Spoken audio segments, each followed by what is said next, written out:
Okay students, topic start करते हैं nuclear binding energy. ठीक है, तो पहले बाइंडिंग एनर्जी समझते हैं क्या होता है। बाइंडिंग एनर्जी क्या होती है वो समझिए। न्यूक्लियर छोड़िए, पहले ये समझिए बाइंडिंग एनर्जी एक्चुअली होती क्या है। बाइंडिंग एनर्जी का मतलब होता है पकड़ के रखने वाला एनर्जी। पकड़ के रखने वाला एनर्जी, छूटे नहीं, बाहर नहीं जाए। बाइंडिंग, बाइंड मतलब क्या होता है? पकड़ के रखना, पकड़ने वाला एनर्जी। तो बाइंडिंग एनर्जी को समझिए क्या होता है पहले एनर्जी। और ये हम जो बता रहे हैं ये क्या है? Binding energy of A system. एक सिस्टम का बाइंडिंग एनर्जी कितनी है वो देखिए। तो उसको डिफाइन करेंगे पहले। उसे हम क्या करेंगे? डिफाइन करेंगे। वो डिफिनेशन क्या है वो समझिए। Energy released,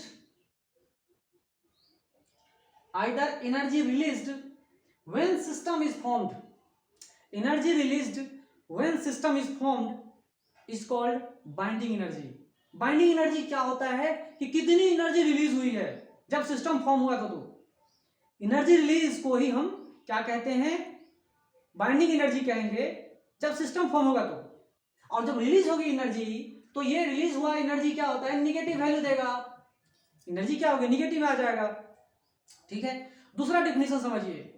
energy supply to the system to separate it into its constituent particles.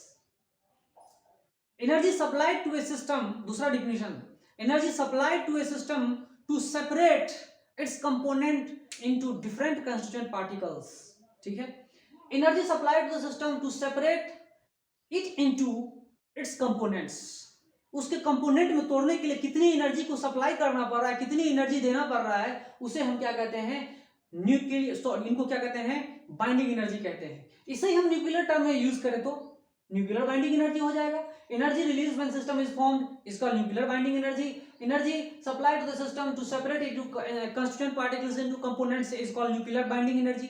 तो एनर्जी जब देना पड़ेगा तो पॉजिटिव, जब लेना पड़ेगा तो जब उसे निकलेगा तो निगेटिव।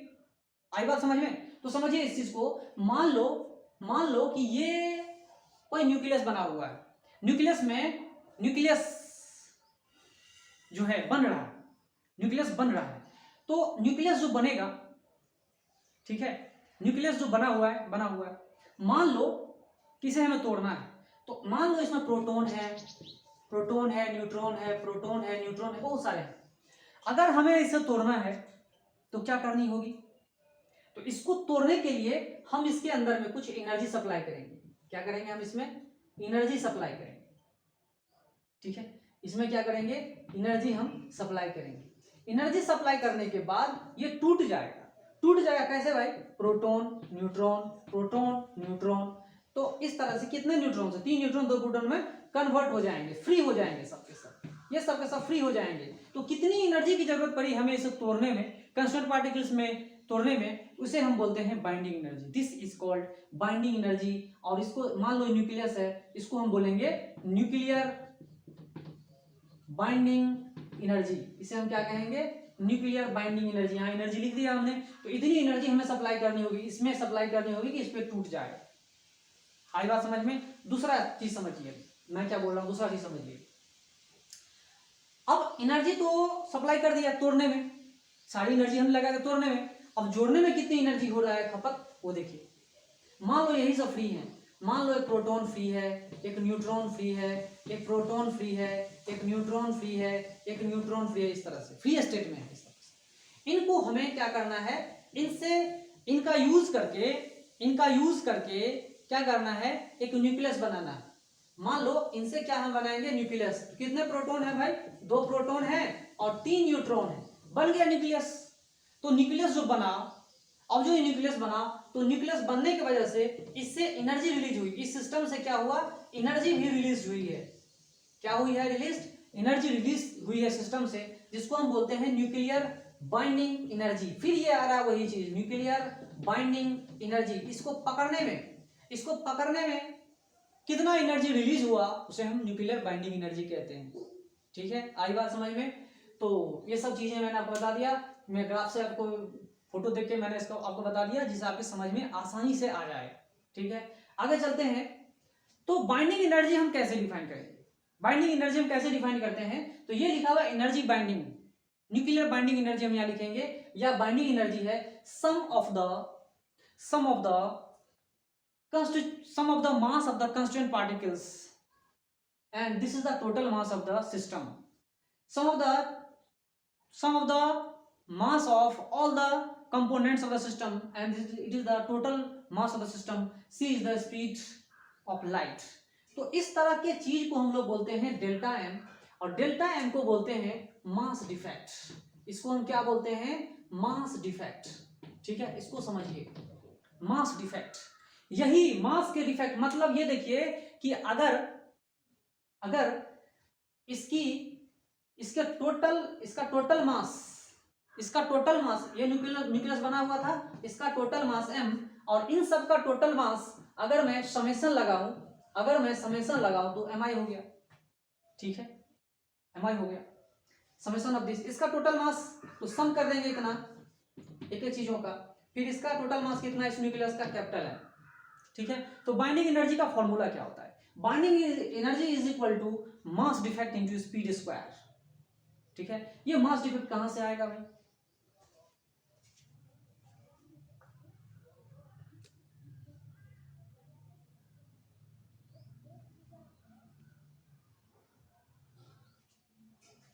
ये मास डिफेक्ट आया कहां से? तो समझिए जो ये एनर्जी रिलीज हुई है ना, जो एनर्जी रिलीज हुई है वो किसके वजह से रिलीज हुई है?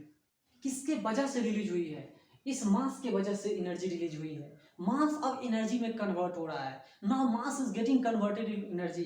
ठंडे के समय में कागज को जलाओगे, कपड़े को जलाओगे, लकड़ी जलाओगे तो गर्मी मिलती है, लकड़ी गायब हो जाती है ना, कुछ राख रह जाते हैं, गायब हो जाती है, उससे क्या होती है? हीट प्रोड्यूस होती है, एनर्जी मिलता है हमें। तो वो क्या है? वो मास से हम एनर्जी में तब्दील कर रहे हैं। Mass is a condensed form of energy. Mass क्या है? एनर्जी का कंडेंस्ड फॉर्म है, उसे हम जब जलाएंगे तो एनर्जी में तब्दील हो जाएगा। तो यही मास डिफेक्ट की बाइंडिंग एनर्जी जो है मास के डिफेक्ट की वजह से होता है, और वो कितना देता है? कुछ एनर्जी प्रोवाइड करवाती है। तो ये जो न्यूक्लियस हमने यहाँ पे न्यूक्लियस में देखिए कितने सारे प्रोटॉन, न्यूट्रॉन, प्रोटॉन है, तो इन सब का मास, इन सब का मास जो है, ये एलिमेंट्री जो फ्री स्टेट में सब हैं, इनके एग्जैक्ट टोटल मास से इसका टोटल मास कम हो रहा है। इनका टोटल मास, इन सब का total mass summation of mi जो है वो m से क्या हो रहा है? ज्यादा आ रहा है। मतलब summation of mi is greater than m। ठीक है, तभी तो एनर्जी पॉजिटिव हो रही है, क्योंकि हमें एनर्जी सप्लाई करना पड़ रहा है। तो एनर्जी अगर सप्लाई करना पड़ रहा है तो क्या हो रहा है? एनर्जी अगर सप्लाई करनी पड़ रही है या यहाँ पर भी एनर्जी रिलीज हो रही है, इसका मतलब इसका मास इससे कम, इससे ज्यादा है। इसका मास, इस टोटल का मास फ्री स्टेट में पाया, इसका मास इससे क्या है? ज्यादा हो रहा है। दोनों कहानी में यही दिख रहा है हमको। अगर इसका मास ज्यादा है उससे, तो बचा हुआ मास गया किधर? तो वही मास का कन्वर्जन एनर्जी में कब तब्दील हुआ है? जितना मास का डिफरेंस है उसे ही हम मास डिफेक्ट कहते हैं। That is equal to mass defect. वही मास एनर्जी में तब्दील कर रहा है। वही क्या कर रहा है? एनर्जी में तब्दील कर रहा है, जिसको हम बाइंडिंग एनर्जी कहते हैं। ठीक है, इसे हम क्या कहते हैं? Binding energy. और समझिए बाइंडिंग एनर्जी के बारे में, अभी तो मैं न्यूक्लियर बाइंडिंग एनर्जी पढ़ा रहा हूं, इससे पहले मैंने बाइंडिंग एनर्जी बताया था चैप्टर एटम्स में। एटम्स में क्या होता था कि मान लो एक सिंपल हाइड्रोजन एटम है, उसके चार बगल इलेक्ट्रॉन चक्कर काट रहा है, उसके न्यूक्लियस के चार बगल इलेक्ट्रॉन चक्कर काट रहा है। तो जो ग्राउंड स्टेट में इलेक्ट्रॉन है और जो न्यूक्लियस है, इन दोनों को इनफाइनाइट सेपरेशन पे ले जाने के लिए, वाइडली सेपरेटेड करने के लिए, इनफाइनाइट सेपरेशन पे ले जाने के लिए कम से कम कितनी एनर्जी की जरूरत पड़ती थी? तो वो जो एनर्जी की जरूरत पड़ती थी, that energy was equal to 13.6 electron volt. 13.6 electron volt. लेकिन यहां पर जो एनर्जी इन्वॉल्व है वो मेगा इलेक्ट्रॉन वोल्ट में इन्वॉल्व है। हाईली एनर्जी यहाँ पे ज्यादा एनर्जी का इन्वॉल्वमेंट है, वहां पे कम एनर्जी का इन्वॉल्वमेंट था। तो बाइंडिंग एनर्जी वहां भी था। कितनी एनर्जी सप्लाई करनी पड़ेगी इलेक्ट्रॉन को न्यूक्लियस से हटाने में? एक हाइड्रोजन एटम की मैं बात करूं, एक हाइड्रोजन एटम से अगर मैं इलेक्ट्रॉन को हटा दूं या न्यूक्लियस को अलग कर दूं, तो कम से कम कितनी एनर्जी देनी होगी? तो that least energy is equal to 13.6 electron volt. कम से कम कितनी एनर्जी है? तो 13.6 इलेक्ट्रॉन वोल्ट एनर्जी देनी पड़ती है। लेकिन इन सब जो न्यूक्लियर एनर्जी है इसमें मेगा इलेक्ट्रॉन वोल्ट का एनर्जी इन्वॉल्व होता है, हाईली एनर्जेटिक रिएक्शंस होते हैं, और इतना एनर्जी अगर है तो इसी एनर्जी का हम लोग यूज भी करते हैं बहुत सारे कामों में। आई बात समझ में?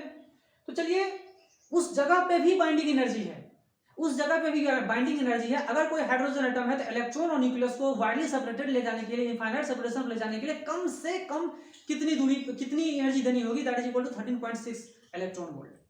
ठीक है, अब अगर वाइडली सेपरेटेड है न्यूक्लियस और इलेक्ट्रॉन, तो कम से कम कितनी एनर्जी रिलीज होगा सिस्टम से कि वो इलेक्ट्रॉन न्यूक्लियस के चारों बगल चक्कर काटना शुरू कर दे। तो न्यूक्लियस के चारों बगल चक्कर अगर काटना शुरू कर देगा तो एटम बनेगा, एटम बनेगा तो एनर्जी रिलीज होगी, लेकिन एटम से अगर इलेक्ट्रॉन और न्यूक्लियस को अलग अलग कर रहे हैं तो एनर्जी सप्लाई करनी होगी। चाहे एनर्जी रिलीज हो चाहे एनर्जी सप्लाई करना हो, that energy is called binding energy. और न्यूक्लियर रिएक्शंस में इस तरह की एनर्जी को हम लोग न्यूक्लियर बाइंडिंग एनर्जी कहते हैं। आई बात समझ में? और यहां हमने बताया था कि कंस्टिट्यूएंट पार्टिकल्स का मास जो है, टोटल मास, वो कंडेंस्ड से ज्यादा है। वही इन्हीं के मास का डिफरेंस c के स्क्वायर से मल्टीप्लाई कर देते हैं तो वही एनर्जी बाइंडिंग एनर्जी कहलाती है। वही क्या कहलाती है?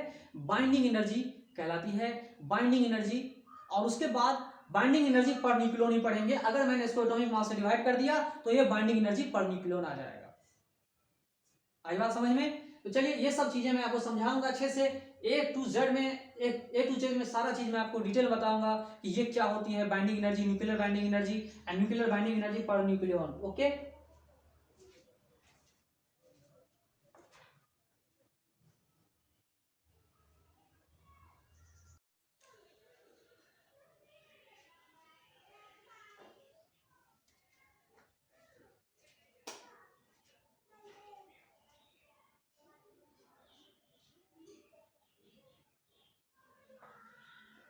ओके, चलते हैं आगे माय डियर स्टूडेंट्स। यहाँ पे मास डिफेक्ट को हमने बताया difference between the total mass of constituent particles and total mass of the system.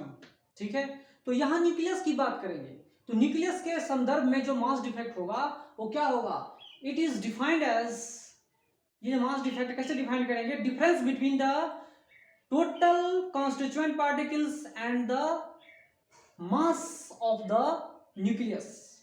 ठीक है, तो ये देखा गया है, एक्सपेरिमेंट से भी देखा गया है और प्रैक्टिकली देखा गया है कि न्यूक्लियस की जो एग्जैक्ट मास है, न्यूक्लियस की जो एग्जैक्ट मास है वो उस मास से कम है जितना उसका टोटल मास उस कंस्टिट्यूएंट पार्टिकल्स का होता है।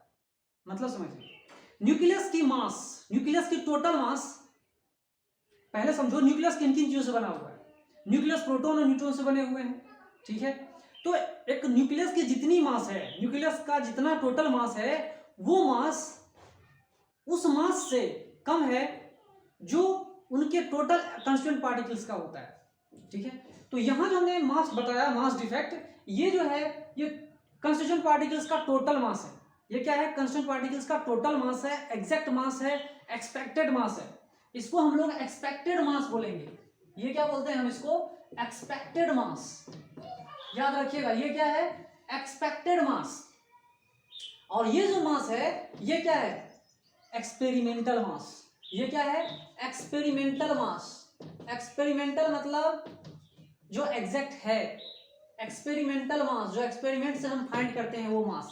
तो मास डिफेक्ट का डिफिनीशन क्या है? It is the difference between expected mass and experimental mass. जो एग्जैक्ट मास है एक्सपेरिमेंटल और एक्सपेक्टेड जितना होना चाहिए इतना, और आया कितना? इतना। तो इन दोनों के बीच में जो मास, इन दोनों के जो मास डिफरेंट है, मास डिफरेंस, इसी को मास डिफेक्ट कहते हैं। ठीक है, तो ये ऑब्जर्व किया गया है कि किसी भी न्यूक्लियस की टोटल मास उनके कंस्टिट्यूएंट पार्टिकल्स के टोटल मास के बराबर भी नहीं रहता, कम ही रहता है। आई बात समझ में? सो nuclear total mass of A nucleus is always less than the total mass of its constituent particles. ठीक है, एक न्यूक्लियस की जो टोटल मास है वो उसके कंस्टिट्यूएंट पार्टिकल के मास, टोटल मास से कम ही होगी, कम ही ऑब्जर्व किया गया है। तो उसी डिफरेंस को हम लोग मास डिफेक्ट कहते हैं। तो कंस्टिट्यूएंट पार्टिकल्स मतलब समझिए, एक एमपी का मतलब मास ऑफ प्रोटॉन, एमएन का मतलब mass of a single neutron. तो मान लो किसी न्यूक्लियस में जेड प्रोटॉन है, जिसको हम एटॉमिक नंबर कहते हैं, Z into mass of the single proton, यहाँ प्लस लिखेंगे number of neutrons, total number of neutrons in nucleus capital N into mass of single neutron, दोनों को सम करेंगे, ये एक्सपेक्टेड मास है, ये क्या है एक्सपेक्टेड मास। और इस एक्सपेक्टेड मास में आप ऐसा समझ लो कि इसमें टोटल नंबर ऑफ इलेक्ट्रॉन का मास भी ऐड कर दो, क्या कर दो इसमें total number of mass of electron भी ऐड कर दो, और फिर यहां पर भी आपको टोटल नंबर ऑफ इलेक्ट्रॉन का मास ऐड करना होगा।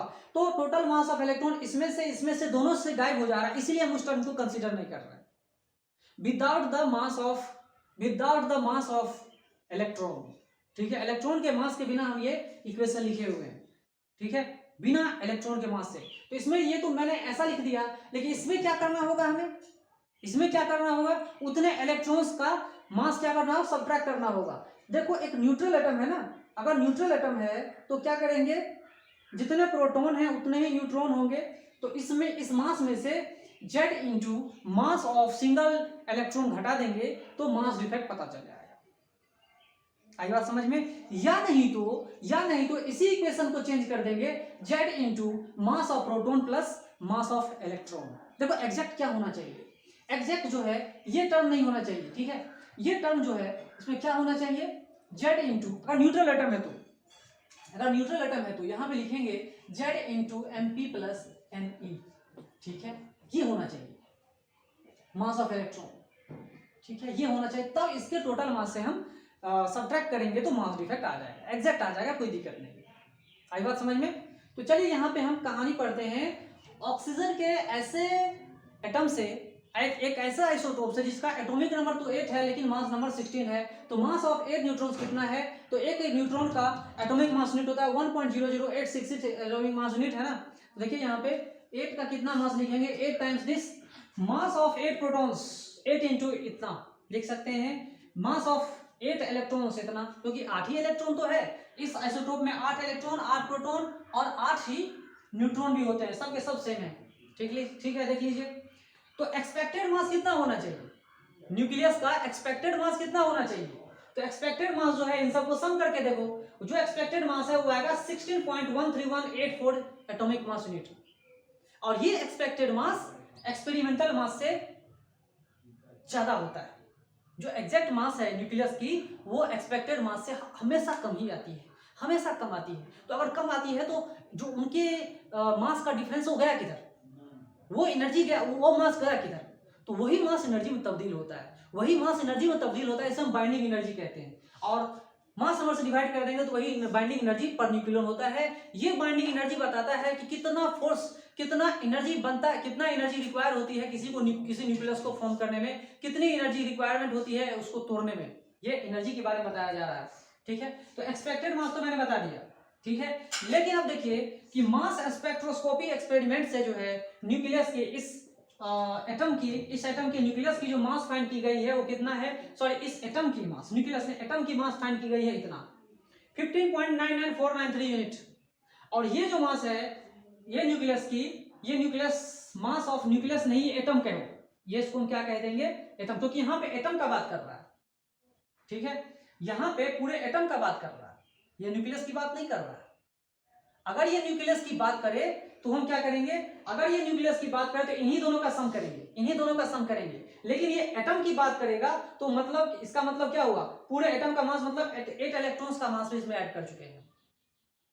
आई बात समझ में। यहाँ देखिए जो मास डिफेक्ट था वो क्या था, अब मैं अगर यहाँ पे इलेक्ट्रॉन को हटा दूं तो ये न्यूक्लियस के लिए आ जाएगा, ये फॉर्मूला किसके लिए आ जाएगा, ये न्यूक्लियस के लिए आ जाएगा, ये किसके लिए है, न्यूक्लियस के लिए, ये किसके लिए भाई, न्यूक्लियस के लिए, ये एटम्स के लिए नहीं है, ये एटम्स के लिए नहीं है, एटम्स के लिए हमें मास ऑफ इलेक्ट्रॉन ऐड करना होगा, it is for the nucleus. तो एटम के लिए क्या होगा, तो एटम्स के लिए क्या होगा, अगर मैं एटम्स की बात करूं तो एटम्स के लिए क्या होगा, एटम्स की बात करूं मैं तो क्या होगा, एटम्स में इसमें मास ऑफ इलेक्ट्रॉन भी ऐड करना होगा, न्यूट्रल एटम की बात करूं तो।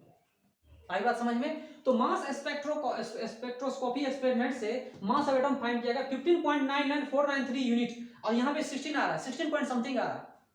एक्सपेक्टेड मास ज्यादा है और रिजल्ट वाला मास क्या है, कम है, एग्जैक्ट मास क्या है, कम है।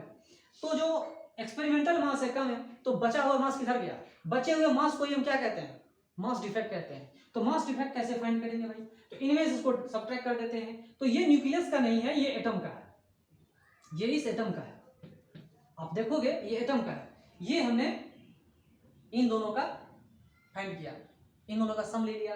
फिर क्या किया, इनका भी एटम का है, तीनों का सम लेंगे। अगर न्यूक्लियस का है तो इन दोनों का सम लेंगे, क्योंकि न्यूक्लियस में न्यूट्रॉन्स और प्रोटॉन्स ही होते हैं, इलेक्ट्रॉन्स नहीं पाए जाते हैं। ठीक है, तो मास डिफेक्ट हम फाइंड करने के लिए इन दोनों का सब्ट्रैक्शन करते हैं। तो डिफरेंस देख लीजिए 1, इसके बाद कितना आ रहा है 9, ये इतना मास डिफेक्ट आ रहा है। मास डिफेक्ट ये जो आ रहा है एटम्स का आ रहा है। ये किसका आ रहा है? Mass defect for the atoms. ठीक है, जो कुछ भी है ये एटम्स का एटॉमिक मास यूनिट। तो अगर मैं इसे डिवाइड कर दूं कितने से, 0.13691 इंटू 931.5 मेगा इलेक्ट्रॉन वोल्ट, ठीक है, बाय सी स्क्वायर, तो बाइंडिंग एनर्जी कितनी होगी? बाइंडिंग एनर्जी आप फाइंड करके बताओ। बाइंडिंग एनर्जी कितनी होगी? तो m इंटू सी स्क्वायर करेंगे तो इतने को मल्टीप्लाई करने के बाद आपके पास कितना आंसर आ रहा है? कितना आंसर आ रहा है बताओ? जितना आंसर होगा वो सही होगा, एग्जैक्ट होना चाहिए। ठीक है, तो वो जो बाइंडिंग एनर्जी आ रहा है वो कितना आएगा? 127.5 मेगा इलेक्ट्रॉन वोल्ट। इतना मेगा इलेक्ट्रॉन वोल्ट एनर्जी आ रही है। मतलब ये हुआ कि इतने सारे न्यूट्रॉन्स, इलेक्ट्रॉन्स, प्रोटॉन्स सबको मिला करके अगर मैं न्यूक्लियस बनाऊंगा, ऐसा न्यूक्लियस बनाऊंगा अगर मैं, तो इतनी एनर्जी रिलीज होगी। इतनी एनर्जी क्या होगी? रिलीज होगी। बात समझ में आ रहा है? This energy will be released, this type of energy will be released. Similarly आप समझ सकते हो कि इस तरह के न्यूक्लियस को, इस तरह के एटम को तोड़ने के लिए कितनी एनर्जी की जरूरत पड़ेगी? 8 न्यूट्रॉन्स में तोड़ा, 8 प्रोटॉन्स में तोड़ दिया, 8 इलेक्ट्रॉन्स में तोड़ दिया। इसको तोड़ने के लिए कितनी एनर्जी सप्लाई करनी पड़ेगी? That energy is equal to 127.5 127 mega electron volt energy supply करनी पड़ेगी इनको तोड़ने में, इनके कंस्टिट्यूएंट पार्टिकल तोड़ने में। मतलब 8 न्यूट्रॉन्स में, 8 प्रोटॉन्स में, 8 इलेक्ट्रॉन्स में तोड़ने में हमें इतनी एनर्जी सप्लाई करनी होगी। और सप्लाई वाले को क्या बोलते हैं? पॉजिटिव, रिलीज में नेगेटिव। आई बात समझ में? ये था न्यूक्लियर बाइंडिंग एनर्जी।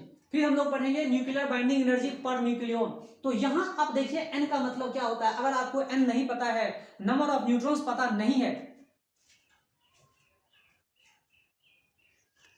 अगर आपको नंबर ऑफ न्यूट्रॉन्स नहीं पता है तो नंबर ऑफ न्यूट्रॉन्स को हम क्या कहते हैं? नंबर ऑफ न्यूट्रॉन्स को बोलते हैं एटॉमिक मास नंबर -z। ये भी कह सकते हैं, कोई दिक्कत नहीं। ठीक है, इस तरह से हम लोग इतना सारा चीज समझ गए। फिर हम लोग आगे चलते हैं binding energy per nucleon. Okay,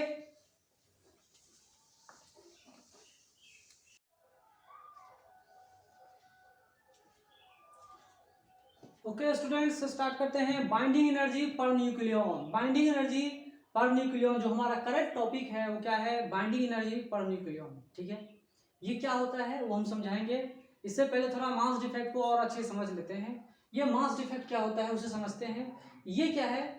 summation of mass of constituent particles and it is the total mass of the system. ठीक है, तो कंस्टिट्यूएंट पार्टिकल्स जितने हैं उन सब का टोटल मास जो है वो क्या होगा? इस ऑब्जर्व मास से ज्यादा होगा। ठीक है, तो मास डिफेक्ट क्या होना चाहिए? ग्रेटर देन, क्या होना चाहिए? ग्रेटर देन 0 होना चाहिए। ठीक है, तो ये एक्सपेक्टेड मास आप किसके लिए ले रहे हो? ये सबसे बड़ी बात है। ये एक्सपेक्टेड मास आप किसके लिए बता रहे हो? अगर आपने न्यूक्लियस के लिए बताया, अगर ये न्यूक्लियस के लिए है तो ये भी न्यूक्लियस के लिए होना चाहिए। If it is the total mass of the constituent particles of nucleus, it means it is the mass of the nucleus also। लेकिन अगर हम ये मास, टोटल मास अगर लेते हैं एटम का, तो ये मास भी एटम का ही होगा। आई बात समझ में? अगर ये न्यूक्लियस का है, अगर ये कंस्टिट्यूएंट पार्टिकल्स न्यूक्लियस का है, तो ये भी न्यूक्लियस का ही मास होगा। ठीक है, तब निकालेंगे बाइंडिंग एनर्जी पर न्यूक्लियन। आई बात समझ में? तब निकालते हैं बाइंडिंग एनर्जी पर न्यूक्लियन। लेकिन एटम्स का भी होता है, एटम्स का भी होता है। तो अगर ये एटम्स हो जाए, अगर ये एक एटम हो जाए, ठीक है, ये अगर एटम हो जाए, ये एटम को फॉर्म होने में टोटल जो एमआई है, समेशन ऑफ एमआई, मतलब it is the total mass of the constituent particles to form the atom. It means it is also the mass of atom, दोनों एटम के होंगे, है ना। तो इस तरह से हम लोग समझेंगे। और इसमें होता क्या है, इसमें होता क्या है कि अगर हमने मान लो एटम का, ठीक है कोई दिक्कत नहीं, लेकिन अगर मैं न्यूक्लियस की बात करूं, न्यूक्लियस की बात करूं तो इनमें से भी, इसमें से भी ये मास भी किसका होगा, न्यूक्लियस का, ये भी मास न्यूक्लियस का। तो मास का न्यूक्लियस मतलब मास of atom minus mass of total electrons, ये भी मतलब इसका मतलब क्या हुआ, total mass of the constituent particles of the nucleus. ठीक है, आई बात समझ में। तो मास डिफेक्ट को अच्छे से समझ लीजिए। एटम के बारे में बात कर रहे हैं, मतलब ये मास एटम का, ये मास टोटल एटम का, है ना। अगर मैं न्यूक्लियस की बात करूं तो ये भी टोटल मास किसका होगा, न्यूक्लियस का हो जाएगा। ठीक है, चलिए आगे बढ़ते हैं। ये मास डिफेक्ट में कोई कंफ्यूजन नहीं रहना चाहिए। आगे चलते हैं, binding energy per nucleon. Binding energy per nucleon का हमने ग्राफ बताया है वर्सेस एटॉमिक मास नंबर। ठीक है, एटॉमिक मास नंबर का वर्सेस हमने ग्राफ ड्रॉ किया, यहाँ पर एटॉमिक मास नंबर यहाँ पे ग्राफ ड्रॉ किया है। इस ग्राफ से बहुत कुछ समझेंगे अभी हम लोग, इस ग्राफ से हम लोग बहुत कुछ समझेंगे, जानेंगे। लेकिन पहले समझते हैं binding energy per nucleon. Binding energy per nucleon क्या क्या होता है।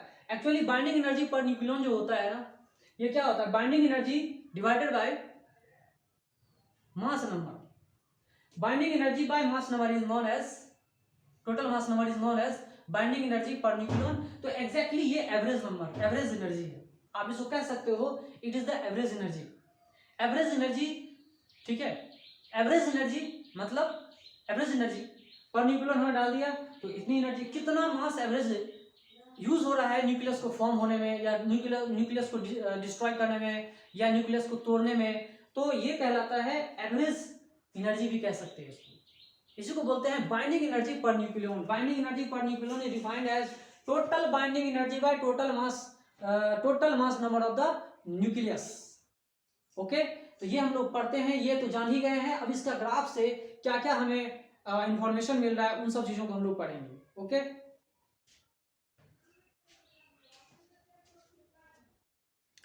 और यहां मैं आपको बता देना चाहता हूं, यहां देखिए, यहां मैं ग्राफ ड्रॉ किया है, यहाँ 50, 100, 150, 200 लाइक दैट इतना लिखा हुआ है। यहाँ देखिए ड्यूटेरियम का ये न्यूक्लियस है ना, एटम है।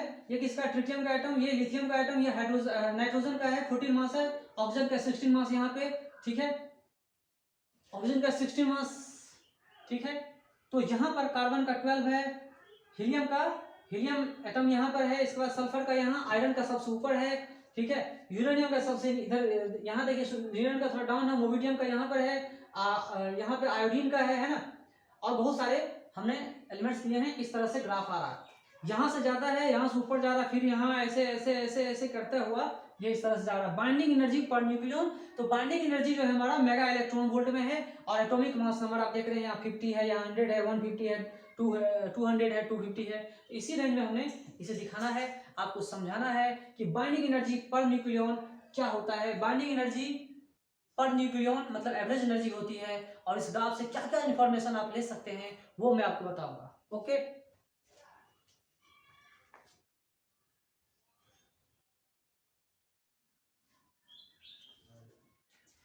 यहाँ देखते हैं बाइंडिंग एनर्जी पर न्यूक्लियन की बात करेंगे, तो यहाँ देखिए बहुत सारे एटम्स का हमने binding energy per nucleon find किया है, मेगा इलेक्ट्रॉन वोल्ट में है, देख रहे हैं ना, सब मेगा इलेक्ट्रॉन वोल्ट में है, ये मास नंबर दिया हुआ है, बहुत सारे एटम्स या न्यूक्लियाई की दी हुई है। तो यहाँ पे ग्राफ से क्या क्या पता चल रहा है, ग्राफ से पता ये चल रहा है कि जो बाइंडिंग एनर्जी पर न्यूक्लियन है, बाइंडिंग एनर्जी पर न्यूक्लियन है, वो प्रैक्टिकली यूनिफॉर्म होती है, कांस्टेंट होती है।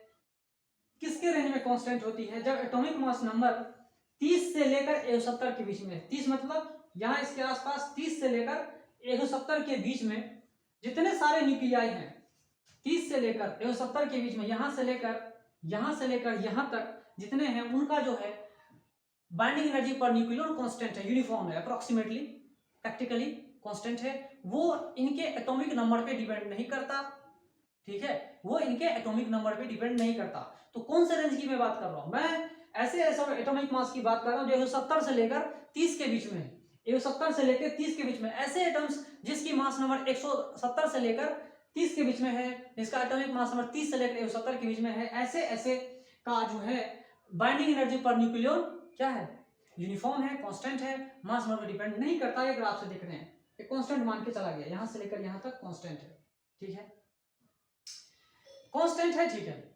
अब इस ग्राफ से वो क्या क्या पता चल रहा है, यहां आप देख रहे हैं ड्यूटेरियम है, ट्रिटियम है, लिथियम है, ये नाइट्रोजन है, ये ऑक्सीजन का 18 आइसोटोप, दो आइसोटोप हैं, इसका मास नंबर 18 है, इसका ऑक्सीजन का मास नंबर कितना है 16 है। फिर यहाँ पे देखिए ये क्या है नाइट्रोजन, ये कार्बन का, ये फिर लिथियम, ये फिर हीलियम, ये सब दिखा रहा हूं मैं आपको, देखिए, ठीक है।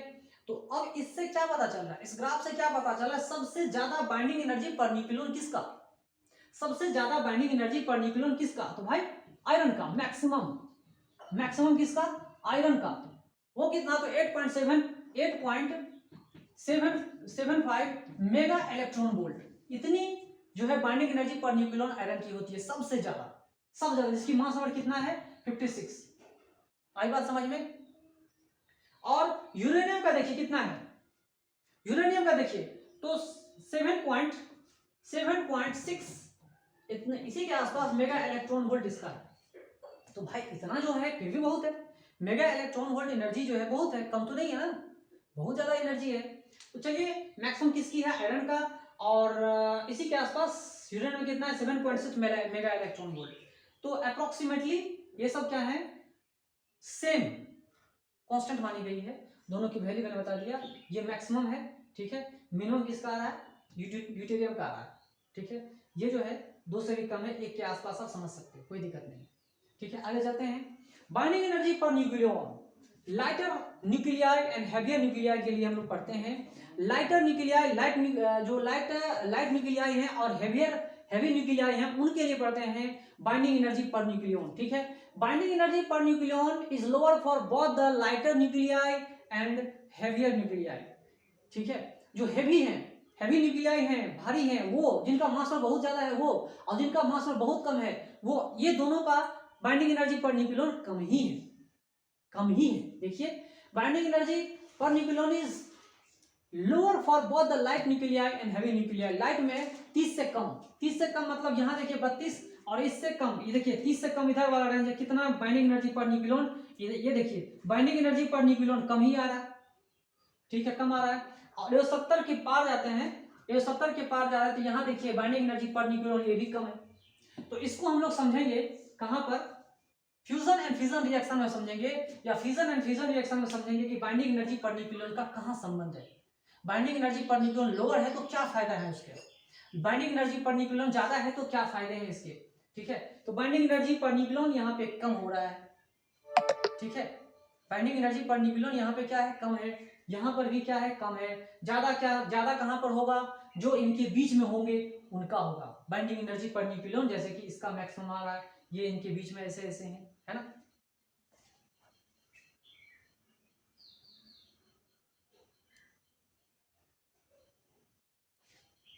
तो ये बाइंडिंग एनर्जी पर न्यूक्लियन जो आप देख रहे हो, ये हेवियर के लिए भी स्मॉल, लाइटर के लिए भी स्मॉल, लेकिन लाइटर के लिए बहुत बहुत कम होता है, हेवियर के लिए थोड़ा सा कम होता है ना। देख रहे हैं मैक्सिमम आयरन का है। मीडियम वाला जो है वो स्टेबल होता है, मीडियम वाला जो है वो क्या होता है, स्टेबल होता है। तो समझिए क्यों ऐसा होता है, मीडियम वाला में क्या कहानी होती है, जो न्यूक्लियर फिजन रिएक्शन में भी हमें पढ़ना है। लाइटर लाइटर दो मिलेगा तो हेवियर आ जाएगा, या हैवी टूटेगा तो क्या होगा, मीडियम वाले आ जाएंगे, तो ज्यादा स्टेबल इन्हीं के बीच में आती है। चलिए ठीक है, ये सब चीजें तुम लोग पढ़ेंगे, और भी ये बाइंडिंग एनर्जी पर न्यूक्लियन क्या क्या बताता है, ये न्यूक्लियर फोर्स के बारे में बताएगा, फिर उनके स्टेबिलिटी के बारे में बताएगा, और भी बहुत सारी चीजें हम आपको बताएंगे, ठीक है। चलिए लगे रहिए और देखते रहिए वीडियो, है ना, अच्छे से वाच कीजिए, समझ में नहीं आया तो बार बार उसे देखिए, ओके।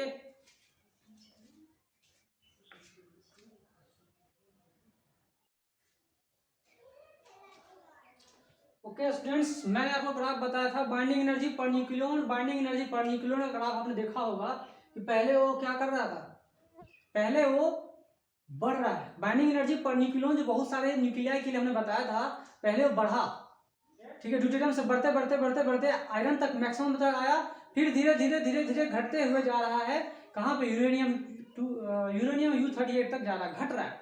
तो पहले क्या हुआ, बढ़ा फिर घटा, ठीक है, पहले बढ़ा फिर घटा, स्ट्रेट लाइन टाइप का नहीं है, लेकिन जो भी था एक्सपेरिमेंटली दिखाया गया था, हमने ग्राफ में दिखा दिया आपको। अब चलते हैं उन ग्राफ से आपने क्या समझा, क्या क्या समझा। तो उन ग्राफ से आपने देखा कि जो बाइंडिंग एनर्जी पर न्यूक्लियन है वो कुछ मेगा इलेक्ट्रॉन वोल्ट से एनर्जी रिलेटेड है। जैसे आयरन के बारे में बताया था, आयरन की बाइंडिंग एनर्जी पर न्यूक्लियन कितनी थी, तो 8.75 मैक्सिमम थी। तो देखो भाई कि इतनी बाइंडिंग एनर्जी पर न्यूक्लियन जो आ रही है मेगा इलेक्ट्रॉन वोल्ट के आसपास आ रहा है, तो इतनी जो एनर्जी आ रहा है इसका मतलब क्या हुआ कि न्यूक्लियर फोर्स एक अट्रैक्टिव फोर्स है।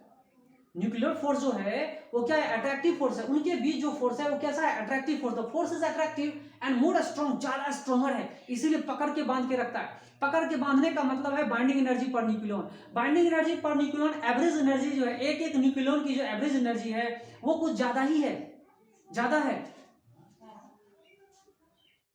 ठीक है। और इतनी ज्यादा है कि न्यूक्लियस स्टेबल कंडीशन में रहती है, पकड़ के रखते हैं, बाइंडिंग एनर्जी पर न्यूक्लियन ज्यादा है, मतलब ज्यादा एनर्जी लिबरेट हुई है। न्यूक्लियस को फॉर्म करने में बाइंडिंग एनर्जी पर न्यूक्लियन या बाइंडिंग एनर्जी जो है ज्यादा होने से ज्यादा लिबरेट हुआ, न्यूक्लियस फॉर्म हुआ, ज्यादा एनर्जी लिबरेट हुआ, मतलब न्यूक्लियस क्या स्टेबल है। आई बात समझ में?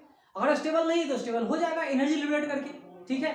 तो यहाँ पे देखिए फोर्स कैसा है, अट्रैक्टिव फोर्स है। न्यूक्लियर फोर्स अट्रैक्टिव फोर्स है और ज्यादा वैल्यू है, मेगा इलेक्ट्रॉन वोल्ट के आसपास है, few mega electron volt, 8.75, 7.62 mega electron volt, 1 mega electron volt, बहुत सारे एलिमेंट्स ऐसे हैं। तो मेगा इलेक्ट्रॉन वोल्ट कोई मामूली एनर्जी नहीं होता है। मेगा इलेक्ट्रॉन वोल्ट का मतलब समझो, मेगा इलेक्ट्रॉन वोल्ट का मतलब 1 मेगा इलेक्ट्रॉन वोल्ट का मतलब है 10⁶ इलेक्ट्रॉन वोल्ट, इतना एनर्जी है। देखो थोड़ा मोड़ा नहीं होता है, बहुत ज्यादा होता है, ठीक है। ये मैग्नीट्यूड जो एनर्जी का बता रहा है, ये अपने आप में बता रहा है कि फोर्स बहुत ज्यादा है, बाइंडिंग एनर्जी बहुत ज्यादा है, मतलब एक दूसरे को पकड़ के रखते हैं, न्यूक्लियस एक दूसरे को पकड़ के रखते हैं, बाइंड करके रखते हैं, इतना बाइंड करके रखते हैं। और क्यों रखते हैं, न्यूक्लियर फोर्स की वजह से रखते हैं, जो मैं नेक्स्ट आपको बताऊंगा, न्यूक्लियर फोर्स की वजह से। लेकिन यहाँ देखिए जो न्यूक्लियर फोर्स है अट्रैक्टिव फोर्स है, it is not repulsive force. ये न्यूक्लियर फोर्स जो है वो अट्रैक्टिव फोर्स, यहाँ पे अट्रैक्टिव फोर्स से पकड़ के उसको बांध के रखा हुआ। आई बात समझ में? और स्ट्रॉन्गर भी है। और ये देखिए न्यूक्लियर फोर्स जो है शॉर्ट रेंज फोर्सेस है। ये फोर्सेस क्या है, ये शॉर्ट रेंज फोर्सेस हैं, ठीक है। जो न्यूक्लियर फोर्सेस के बारे में हम लोग डिटेल में और पढ़ेंगे। तो यहाँ देखिए न्यूक्लियर फोर्स जो है शॉर्ट रेंज फोर्स है। जब दो न्यूक्लियन बहुत नजदीक आ जाएंगे, कुछ रेंज में आ जाएंगे, ठीक है, बहुत नजदीक कुछ रेंज पे आ जाए, उसी रेंज पे न्यूक्लियर फोर्स एक्टिव होता है। अगर उस रेंज से ज्यादा आ रहा है मतलब वहां न्यूक्लियर फोर्स घटता हुआ जा रहा है, वहां इलेक्ट्रोमैग्नेटिक फोर्स काम करना शुरू कर देगा, वहां पर जो है आपको कूलम्ब फोर्स काम करना शुरू कर देता है, ठीक है। तो nuclear force short range force है, शॉर्ट रेंज फोर्स है, ऐसा कोई मैथमेटिकल फॉर्मूला नहीं है। मतलब न्यूक्लियस बहुत नजदीक आएंगे या कुछ इतना नजदीक आएंगे कि न्यूक्लियर फोर्स काम करना शुरू कर देगा, अट्रैक्टिव फोर्स, उसमें भी अट्रैक्टिव फोर्स, ठीक है, इसीलिए शॉर्ट रेंज बोला गया। और यहाँ देखिए न्यूक्लियर एनर्जी जो बाइंडिंग एनर्जी पर न्यूक्लियन है कांस्टेंट है, मैंने बता दिया कि 70 से लेकर 30 के बीच में ये कांस्टेंट है। क्यों है वो समझिए। मान लेते हैं कि ये बहुत बड़ा न्यूक्लियस है, लार्ज न्यूक्लियस है, ठीक है, इसमें एक प्रोटॉन है और बहुत सारे न्यूट्रॉन्स हैं, यहाँ भी न्यूट्रॉन, यहाँ भी न्यूट्रॉन, यहाँ भी न्यूट्रॉन, यहाँ भी न्यूट्रॉन, यहाँ भी न्यूट्रॉन, ठीक है। आइए समझे बात। तो मान लेते हैं कि इसमें जो है एस नंबर ऑफ इसका कितने पड़ोसी हैं, बात को समझिए। अगर ये प्रोटॉन है, ये सब न्यूट्रॉन है, तो प्रोटॉन के आसपास ये लार्ज न्यूक्लियस है, मान लेते हैं ये क्या है, लार्ज न्यूक्लियस। आई बात समझ में? ये लार्ज न्यूक्लियस में बहुत सारे प्रोटॉन्स हैं और बहुत सारे न्यूट्रॉन्स भी हैं। तो इस प्रोटॉन की हम केस अगर समझते हैं, मान लो कि सिंपल एक प्रोटॉन है। अब इस प्रोटॉन के इतने नजदीक में अगर कोई न्यूट्रॉन होगा तो ही क्या होगा भाई, यहाँ पे इन दोनों की जो न्यूक्लियर फोर्स होगी। लेकिन इन दोनों के बीच में ये जो दूरी अगर नहीं होगी, इससे ज्यादा होगी, तो वहां न्यूक्लियर फोर्स काम नहीं करेगा, वहां कुछ दूसरा फोर्स का काम करेगा, लेकिन कम काम करेगा। आई बात समझ में? क्योंकि हमने लार्ज न्यूक्लियस समझ के रखा है यहाँ पे। तो इसके आसपास में कितने न्यूट्रॉन्स है, मान लो 3 न्यूट्रॉन्स, 4 न्यूट्रॉन्स हमने घेर के रखा हुआ, इतने सेपरेशन के आसपास या इससे कम आसपास। तो इसके पास जो बाइंडिंग एनर्जी इसकी है वो किसके प्रोपोर्शनल है, तो वो उसके नेबर्स के नंबर पे प्रोपोर्शनल है। अगर इस प्रोटॉन के 4 न्यूट्रॉन है तो इसका बाइंडिंग एनर्जी किसके ऊपर डिपेंड करेगा, तो बाइंडिंग एनर्जी जो होगी, इसकी जो बाइंडिंग एनर्जी होगी प्रोटॉन की, वो कितनी होगी, बाइंडिंग एनर्जी प्रोटॉन की कितनी होगी बताइए। तो बाइंडिंग एनर्जी जो प्रोटॉन की होगी वो कितनी होगी, वो होगी कितना कितना पड़ोसी कितने, 1 2 3 4, 4 है, 4 है, 4 के ऊपर डिपेंड करेगा। और एनर्जी को कुछ भी आप मान सकते हो, एसटी जो भी कुछ भी है आप रख सकते हो, कोई दिक्कत नहीं है। मान लो ई नोट जो है सो एनर्जी हम रख लेते हैं, है ना, कांस्टेंट है। तो इतनी एनर्जी जो है प्रोटॉन की है, मतलब उसके आसपास अगर जितना नेबर्स हैं, पड़ोसी हैं, उसी के ऊपर जो है एनर्जी लाई कर रहा है, बाइंडिंग एनर्जी एक न्यूक्लियन का लाई कर रहा है। आई बात समझ में? तो न्यूक्लियस में, लार्ज न्यूक्लियस में और भी न्यूट्रॉन डालेंगे और भी प्रोटॉन डालेंगे तो बाइंडिंग एनर्जी पर न्यूक्लियन पे ज्यादा असर नहीं पड़ेगा। असर कब पड़ता है, जब इसके आसपास वो न्यूट्रॉन आ जाए, वो जो न्यूक्लियस है उसके आसपास आ जाए, उसके शॉर्ट रेंज में, उसके रेंज में आ जाए, जिसके वजह से बाइंडिंग एनर्जी पे कुछ असर डाले। ठीक है, और ज्यादातर जो होते हैं वो अंदर में ही होते हैं, ये न्यूक्लियस के अंदर में ही क्या होते हैं, न्यूक्लियस रहते हैं। और जिसके वजह से क्या होता है कि इनका नंबर भी चेंज नहीं करना चाहिए, और नंबर नहीं चेंज करने की वजह से एक सैचुरेशन आती है। एक सैचुरेशन वैल्यू मतलब कांस्टेंट वैल्यू आती है। क्या आती है, कांस्टेंट वैल्यू आती है, किसका, बाइंडिंग एनर्जी पर न्यूक्लियन की। इसकी आती है बाइंडिंग एनर्जी पर न्यूक्लियन की वैल्यू कांस्टेंट आती है। मास नंबर बढ़ा रहे, मान लो, और इसमें प्रोटॉन डाल दिया, और इसमें न्यूट्रॉन डाल दिया, और इसमें प्रोटॉन डाल दिया, और इसमें न्यूट्रॉन डाल दिया, ठीक है, अंदर में डाल रहे। लेकिन डालने से क्या हो रहा है, क्या हो रहा है, इसमें ज्यादा फर्क नहीं पड़ता, बाइंडिंग एनर्जी पर न्यूक्लियन पे ज्यादा फर्क नहीं पड़ता, क्योंकि उसके रेंज में नहीं है। ये जो बाइंडिंग एनर्जी इसका है, ये इसके पड़ोसी के ऊपर डिपेंड करता है। ठीक है, लार्ज न्यूक्लियस की हम बात कर रहे हैं, स्मॉल की बात नहीं कर रहा हूं। स्मॉल में कितना हम ऐड करेंगे उसके ऊपर डिपेंड कर जाएगा।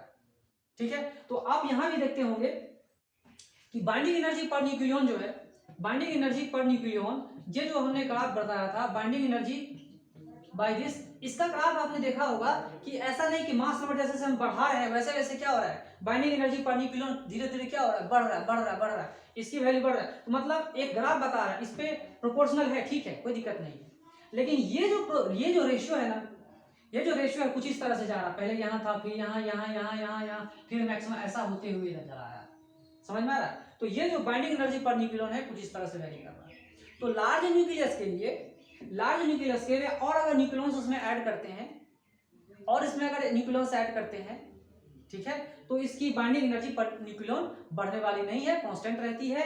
वही चीज मैंने बताया कि binding energy per nucleon is constant for the atomic numbers 170 से लेकर 30 के बीच में। समझ में आ रहा है?